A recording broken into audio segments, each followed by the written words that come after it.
Oh, yeah, For you my hands have been deformed by not writing the right way. Yeah. or by someone trying to force you to write their way. Yes, please stop forcing me to do it this way. Yes.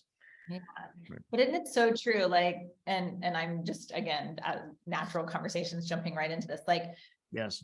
how often are children who function differently? Like, we just finished a podcast about strong-willed children. Like, Right. how often are we try to like shove the foot into too small of a shoe? You know what I mean? Like, hold your pencil this way, or try to write that way, or you're too X, Y, or Z. And it's like, no, you're Yeah. not too much of anything. You're exactly the amount that you're supposed to be. Correct. Yeah. My wife says 3 words to me before parent teacher conferences. Don't say anything. It's nice that she lets you go. Yeah, I just sit there and Nod. Yep. Great. Thank you. Great. And now, how did you used to feel during those parent teacher conferences? Because I've gotten to know you now as a friend, and I think you're an incredible human, but I can imagine the same way that I love my incredible human husband, like his parent teacher conferences don't go so well when you're an outside of the box thinker. No, I mean, well, geez, parent teacher conferences. I mean, I don't remember my dad saying, I don't think my dad ever went to a parent teacher conference. I mean, what's he going to say? He's a World War II hero who survived multiple getting shot down in planes. What is he going to say to it?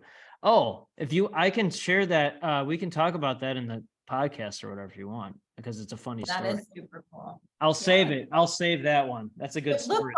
but we're recording, so that's Oh, why. good.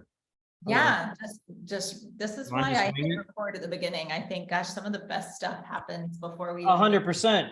Yeah. Oh, hey, so here so I never read a full book, but I mark things down. So be one-on-one with your child, have no electronics, and then do a fun activity of the child's choosing, followed by a focused reflection. I thought that was the best. And then Alden, I'm glad Alden's doing well. That's good. Yeah, he's doing great. And then where's the other Is thing? that the new? Is that the new one? Oh, or no, No. Whatever one you one gave me. Yeah, the new one just came out Monday or Number 1 on Sunday. Barnes and Noble, right? Isn't that what I think? Yeah, and 3 categories on Amazon, and we made the top 100 for Amazon yesterday too. So we're Amazing. super excited. Only the beginning. It'll never stop. It never stops. Yeah, we're so excited. We and in the new one, there's an update on Alden, because Alden's about to turn 20 now. So And ask about Alden. I was just speaking in England last week. Is that where you just were? I wasn't certain. Yeah, and it's talking about the epic life, about like, don't destroy your family for this. I was talking like this, and then I was reading your part here. You've watched successful grown men and women sobbing at the clear knowledge that they hadn't been there for their children. So this guy comes out, he was just sitting there. And then he came up to me afterwards, and he's like, dude, I was like crying listening to that, because I'm in the process of literally being one of those people that you're talking about. Like, I don't know how to function as being this person in charge of like 40 people and like this driven person, and then talking to investors. And then like, I feel like I'm losing my family. He's like, I needed to hear what you were saying. So how many people? I mean, I talk to 1 to 2 people like us every single week that have let entrepreneur life destroy their family life. So this guy was in the process of doing it. What's that? Sad state of affairs, unfortunately. Unnecessary. It's so unnecessary. And now for us, we talk a lot about living a legendary life. And we recently were challenged by our editor, a good question. He said, when is enough enough? Like, at what point? Because we're writing this book on passive income and legendary life. And he said, but when is enough enough? And our answer is, it's not an amount, it's a how. How can I live exactly like this? Right. To my children, my contribution, my most important relationships, and do cool things in the world, like write books and build houses and whatever.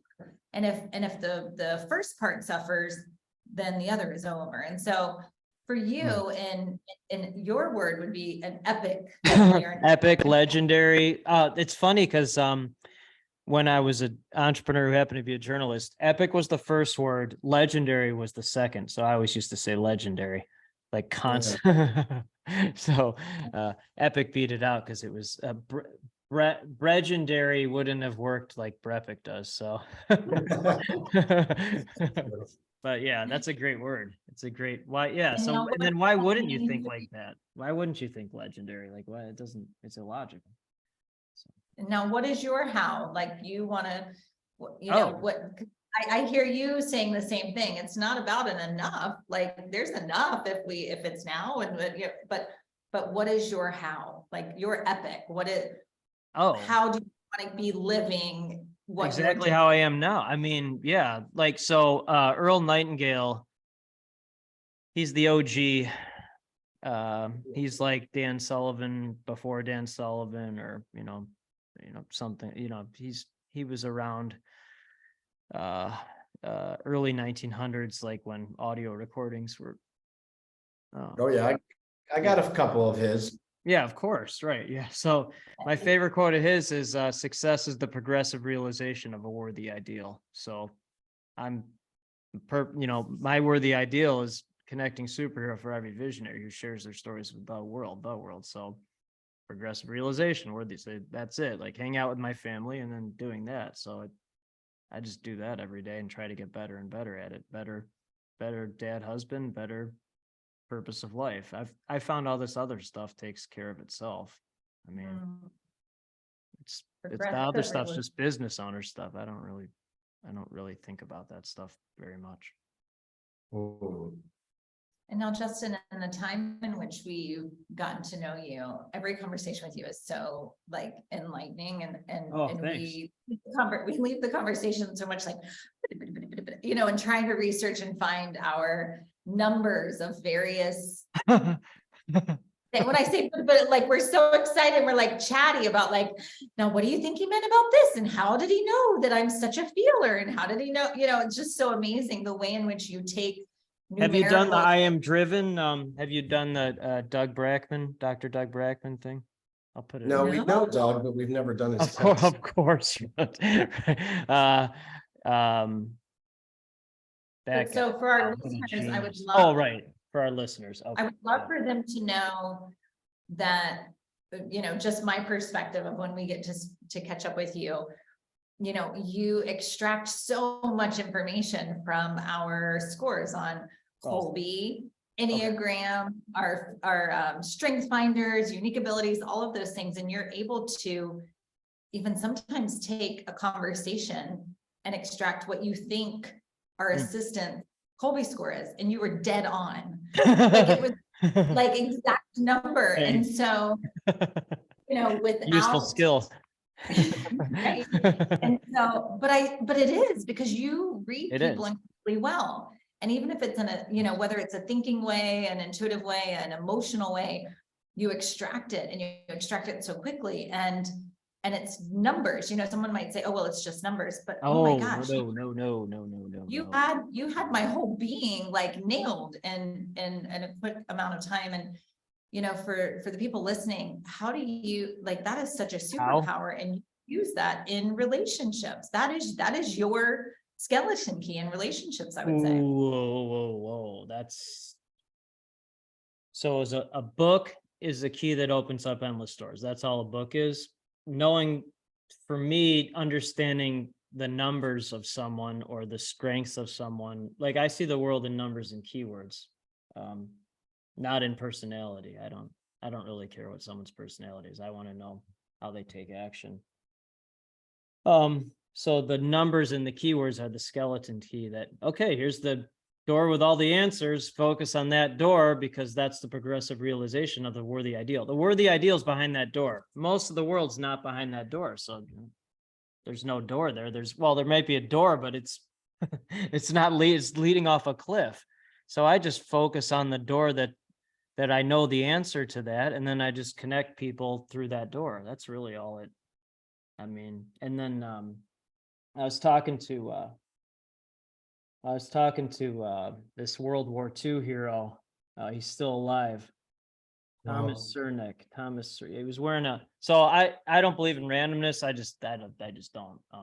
So I was getting a vaccination a couple months ago, and the guy had a World War II hat on, veteran hat. So when I see someone like that, because my dad was, he was 61 when I was born, so he was a World War II hero, shot down multiple times in combat, became attorney in Nuremberg Nazi war crimes trial. So then every day he said, cream rises to the, yeah, thanks. So my whole life is like, oh, that's my dad. But, and then so he said every day the cream rises to the top. So he died when I was 13. So, we partner with the cream that rises to the top, are the ones they don't make an excuse. You just do it. But because there's the door, you go to the door. You don't wait at the door. You just go in there. So, so I was talking to Mr. Cernick, and then I don't really like to talk unless it's in this type of thing. I'd rather listen. So I was listening to him. And here's this guy's the ultimate. He's like a modern day Viktor Frankl, living Viktor Frankl. So, okay. So he's just a guy getting his vaccination, but if you listen to someone, you get these answers. So his wife died last year. His last living friend died. He's the only one of his 9 siblings alive, the only one of his 9 siblings to get past 4th grade education. He grew up in the northern Upper Peninsula of Michigan, the copper mines. His mom got him out of there and took him to Chicago, to get him an education. So he's still a practicing attorney in Illinois. He owns his own, right? It's just, it gets like, this guy's alive. So, okay. And then, so he defends high profile murder cases. That's his law firm. It's a small firm, but he's still doing it. Okay. He lives with his son. And then he was the guy in the Pacific, in the Navy. They would send him in to clear the beaches and the airstrips before everyone else came in. So that's like the most dangerous. My dad was a bomb spotter, and he was shot down multiple times in combat, many times without a parachute. It's a miracle he survived, but I just believe that was meant to be. But this was way more dangerous. Okay. So anyway, that's Thomas. And then, so I go, okay, thank you very much. Tell me what life is, because I just want the answer. So you ask me about how my brain works. I hear, I get all this stuff, and then give me the answer. I just want the answer. So he said 3 things. 1, serendipitous meetings of the right people at the right time. Okay. Serendipitous meetings and then all I do is create serendipitous meetings, because I just like to do that. That's what I was born to do, because it's progressive realization of worthy ideal. Okay. So that's 1. 2, he said, be early, be brave, and be honest. So be early, be brave, be honest. Okay. That's pretty simple. Most people don't do that. They're late, or they're not honest, and they're definitely not brave because they don't go through the door, which I don't understand that. You have the key, go through the door, write the check, take action. Okay. That's 2. 3rd thing he said, always stay in the battle. You do not retire. I don't even say that word. You never quit. You never stop. You just keep going. And so he's the greatest teacher. Him, and then I can tell you what later, I can tell you what my 8-year-old son said that was just as good. Yeah. So good. So that's my life, talking to people like that, and then here's the answer. Isn't that great? And yeah. Speaking of that taboo word, retire, and tied back to our how, or our epic, or our legend, is I was talking with our craniosacral therapist the other day, and she said, someone asked me what my retirement plan was.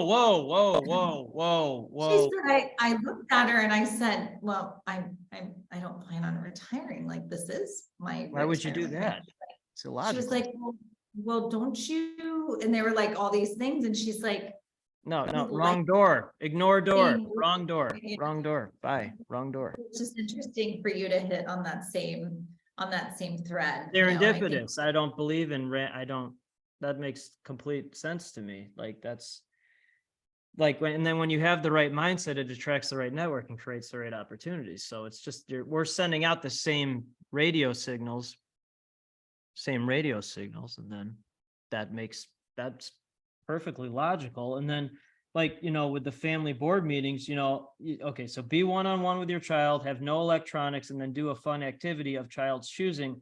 followed by a focused reflection. Can I give you an example of what happened with that? Because talk is meaningless to me without an answer.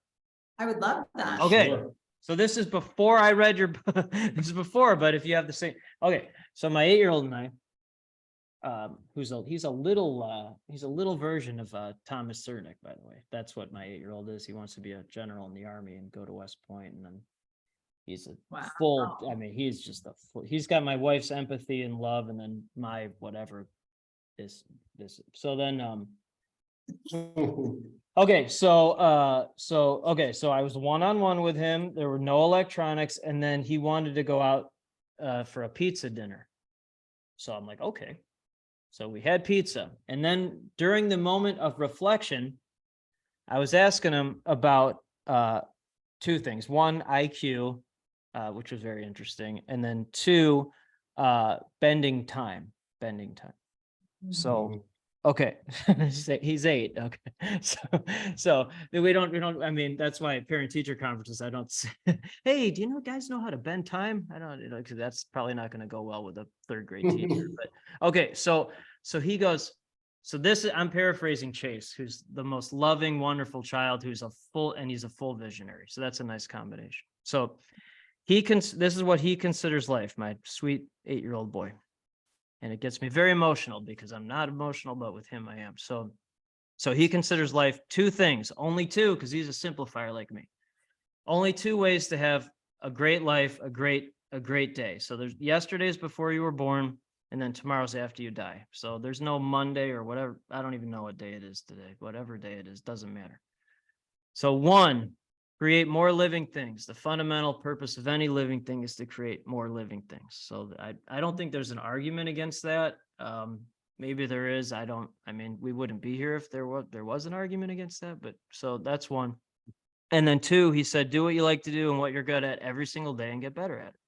So in 46 years of life, and most of my life has been talking to the world's top entrepreneurs, that's the best version of life I've ever heard, ever. That was good. Sounds like pretty profound. He's yeah, he's just a wonderful child. He's smarter than, I mean, he's so much wisdom than most more adults. So how do you differ now from before you had children?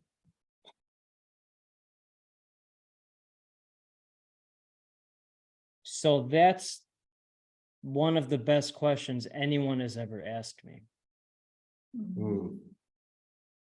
I don't usually stop like that. So that's a very fascinating thing. My oldest son, who's 10, who is just again, like my wife, kind and loving, very popular in school. And I mean, he's done a 23:38 5K, which that's a maniac. Okay, so I don't want to be too great. He was halfway outside my wife, October 10th, 2012. He was halfway outside of her. And then he opened his eyes and he just looked at me and he blinked, and my life immediately changed. Why?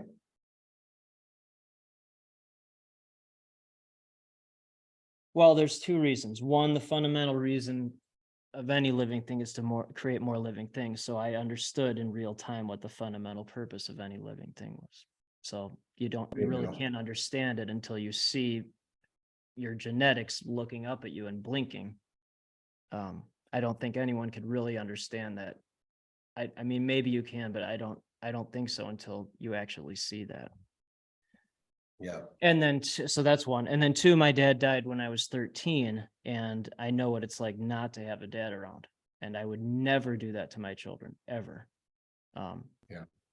So it didn't even take him all the way out to, and by the way, he's a pain in the ass like me. He's half pain in the ass. So he failed his hearing test. Failed his hearing test. And he can hear fine, but he wasn't cooperative. And then my 8-year-old, after he came out of my wife, the first thing he did was pee on the doctor. Doctor held him up, peed right on him. Those are my children. Now, Justin, what are some things, because I know we've had this conversation about your dad. Yeah. You were the firstborn Of him, yes, and he was 61 Yeah. when you were born. yes.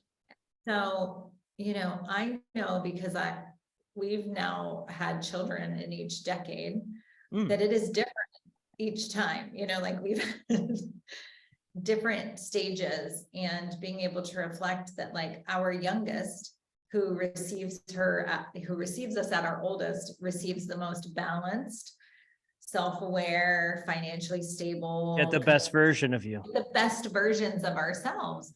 Right. And I think the wisdom and the patience and the opportunity that she's growing up with Yes. is very different. And so I Yes. just wonder, how much of who you are do you attribute to the fact that you had a father that knew what cream even was to rise to the top? Yeah, you too. Good. Jeez. I bet your conversations have got to be, oh man. It's got to be the greatest. My wife and she and I are both 8 fact finders in Kolbe, Kolbe. We spend hours talking about this kind of stuff. And then we spend even more time dissecting our 10-year-old and 8-year-old soccer lineup, who should play at which position.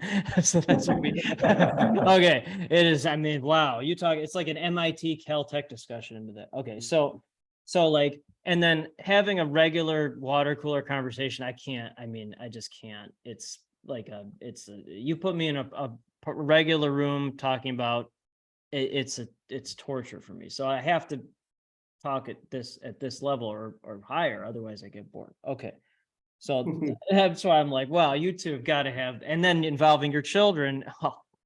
Okay, so, and I guess we're very similar. Our kids are a little younger, and then so that's okay. Then my 8-year-old talks about bending time. Great. Okay, so let me actually answer your question. I'm just amazed by how you're okay. So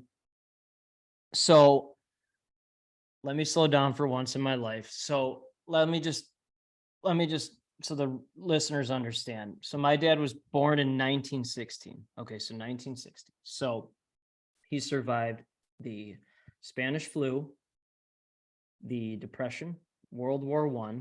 His parents came to escape the pogroms of Russia. I don't even know when they came here. They escaped that, so they were pioneers.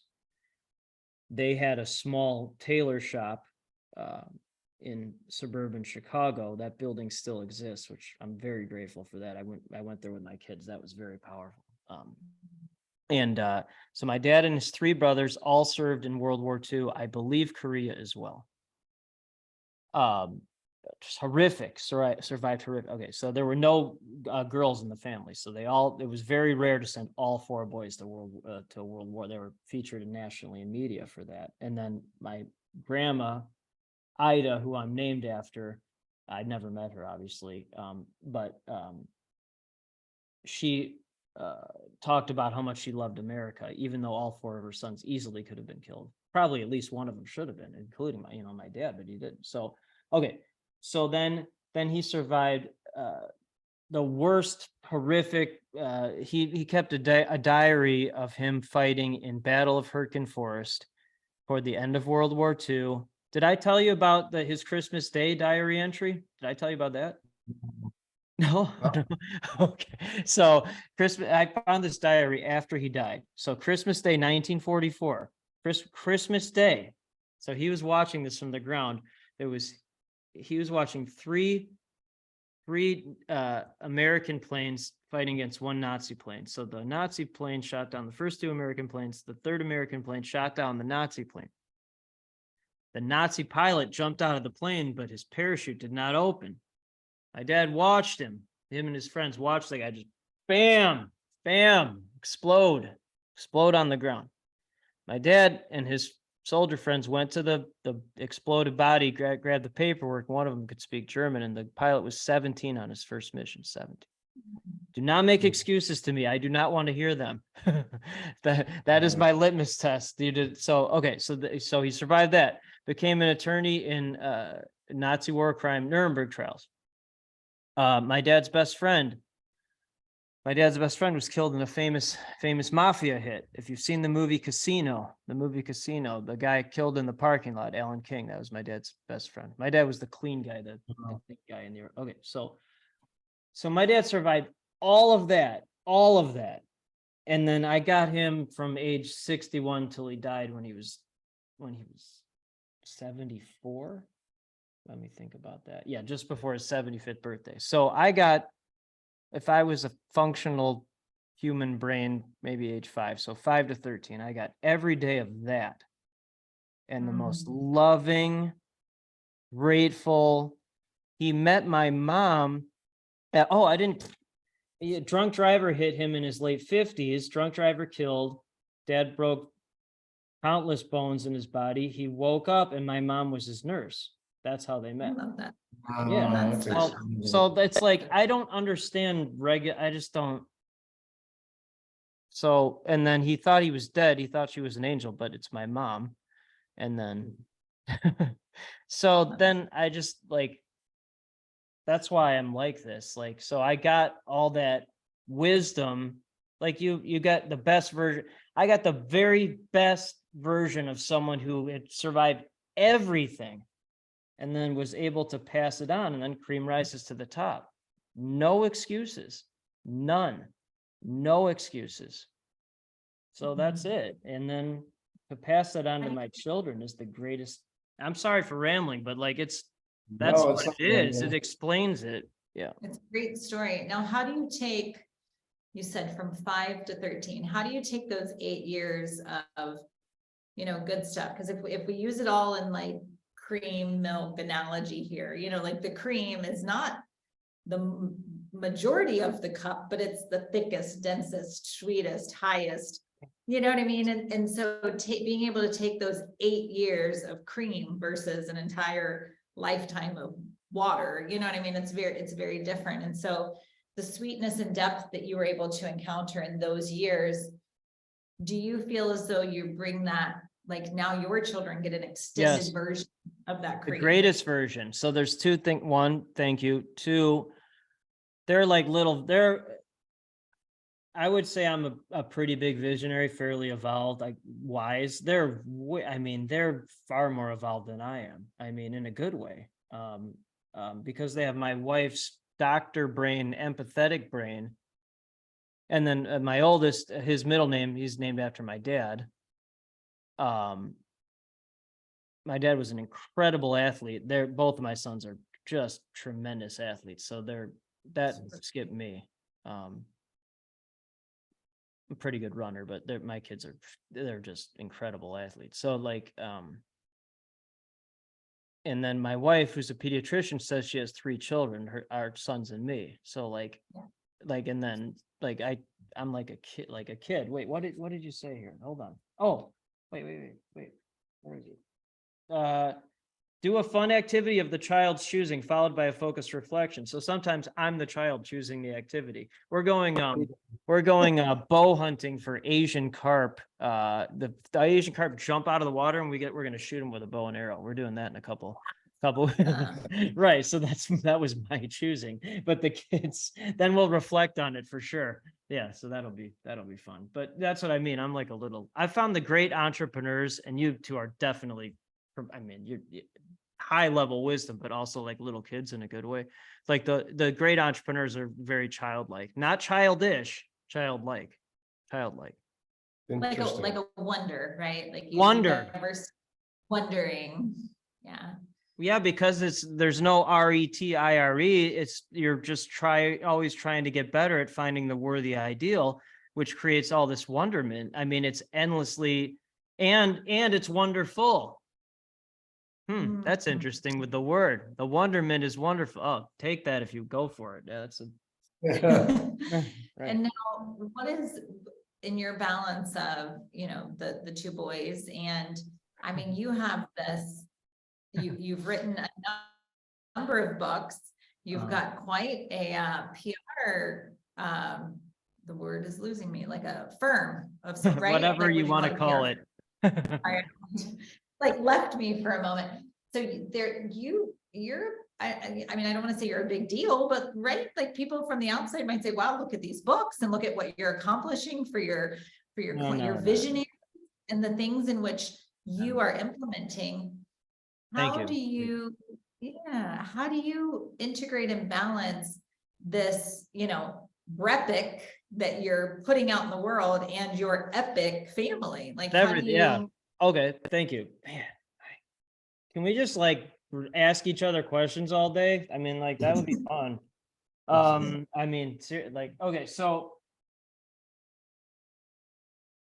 the balance to me is confusing. Everything to me is collaborative. So, and then thank you for those nice words. I appreciate that. My wife taught me how to say thank you. So thank you. Like, I only ask myself 2 questions every day that matter. And when you're a journalist, like you don't get into that for revenue and like, it's fine. I just don't, that's not why you become a journalist. So the only 2 questions I ask myself every single day that matter, progressive realization of worthy ideal. There's only 2 questions and I ask them every day and the answers are yes every day. So one is, did I have a good experience that day with my family? That's one. I haven't had that be no. I've never had that be a no ever. So that's good. That would be good. If you have a good family life, you have a good life. If you ever met anyone that has a good family life that hasn't had a good life, if you have met someone that has not had a good life who has a good family life, I would like to meet that person. Regardless of whether they're like us, I would like to meet that person. Hey, you have a great family life. You haven't had a good life. I can't imagine that. Okay, so that's one. And then 2, has network grown on a global level? Because when you create endless opportunities for your network, they create for the right skeleton key, then they create endless opportunities for you. And so I found all this other stuff, this business stuff takes care of itself. So those are the only 2 questions that matter to me. That creates, you want to call it balance or. Yeah, That's, you're 100%.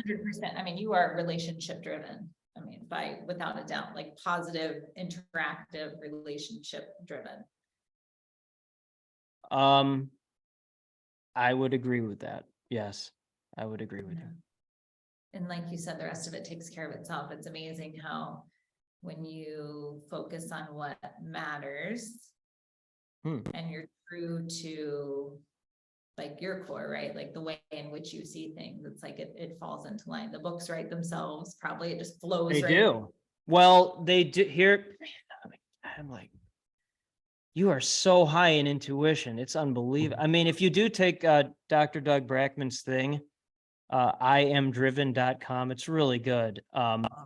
My intuition is like off the chart. It's like he looked at my thing and he was like, I've never seen he was genuinely confused in a good way. Like he was like very confused. And then I'm actually less bored than a regular human because I'm always doing what I like to do and what I'm good at. I never get bored. Why would you get bored of that? That's wonderful. Wonderment, whatever, wonder. Okay, so I'm never bored. Most visionaries are constantly bored because they're ADD, diagnosed, undiagnosed, shiny object. I'm not like that. I'm like totally focused.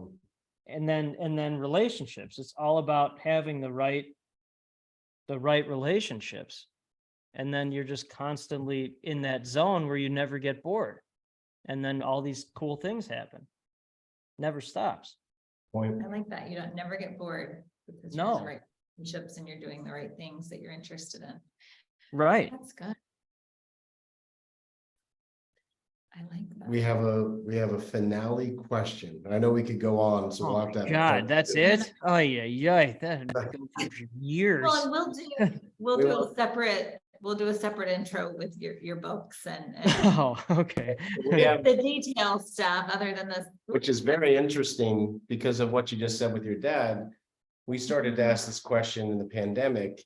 We all say, oh, what would Justin say to his 21-year-old self? Or what would Jim say or Jamie say? But we started to look for more wisdom going upward instead of downward, meaning we would say, what advice would our 75-year-old self give to us now? Okay. So this is Justin from way down the road. Hopefully still creating, still living an epic life. Oh yeah. But what do you think the advice the 75-year-old Justin would give to you today, Oh, to other people? oh my God. So again, serendipitous. I don't believe in randomness. My dad was born in 1916, so I should have been born like 1945-ish. So I should be about 75. So I'm 75-year-old wisdom and 46-year-old body with a childlike mindset of maybe a 5-year-old. That's regressing. So I think this whole interview answered that question. Yeah. I mean, I on it like that's really what it is. I'm like an older soul, not old, but wise soul. What do they call 46-year-old? Middle age? Is that what the whatever that means? And then child, like a kid. So I would say I would tell myself everything that I said during this interview. I like that. I Yep. like that. And if people are looking for Epic Life, Justin, or to even learn more about what you do to help connect people, Right. BrEpic. Yeah. Oh, okay. And I Where always can think they it's hilarious when we have these deep, like philosophical, super high level conversations. And then we have to land the plane with the, BrEpicLLC.com. I know. BrEpicLLC.com. They can go there. It's fine. Oh, Excellent. wonderful. There's so many cool things that you have put flight to out in the world, and first and foremost, your own family. Thank you. Thank you for being the connector that you are, and thank you for bringing, us into the fold. And it's been, such a pleasure to get to know you and to share you with our audience. So thanks. Yeah, you two are just, the word genius is overused, but you two are, man, just pure. And then you've had time to really think about it. I know I'm supposed to just say you're welcome or whatever, but that it's just, I mean, it's you're just litmus test for the people you serve and thinking at the highest level. So that's amazing. It's just wonderful. And you're helping your family first and foremost. Yeah. It's great. Yeah. You're like me evolved. You're me in the future. Oh, yeah. Fun. Just all meeting on the path at different places. So. Exactly. Great. I love it. All right, Justin, I'm gonna